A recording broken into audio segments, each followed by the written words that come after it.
JD Cap here for Just Do Their Tips and Repairs and Hobbies, and we're doing the base now, and we got some burnt sienna back there and some mud, some blue colors for the trains over here, and we're going to start painting this.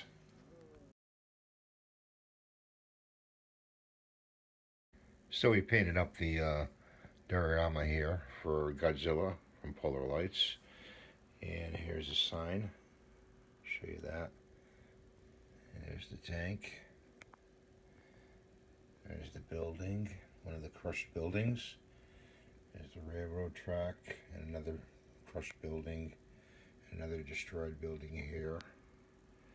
And I gave used a mud in here for the ground. And around the railroad track I put black. Usually you find black around railroad track. And here's the train, and there's the other trains here.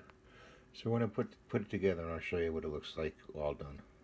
So here he is all done with the train in his mouth, as you can see. And I put the other train down there. I didn't glue it onto his hand yet. But on the feet, you may have to cut one pin off or both pins off, because if you don't build it from the base up,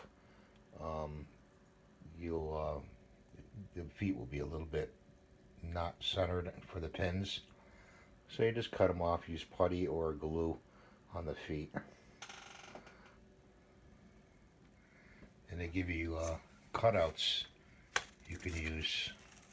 Put this cutout in the box. They have one for this on the side, and there's one in for the back, for a backdrop, and it looks something like this.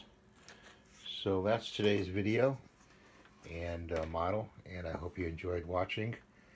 And thanks, rate and subscribe, and ring the notification bell for new models being made. And I appreciate you very much watching. Take care. See you next time.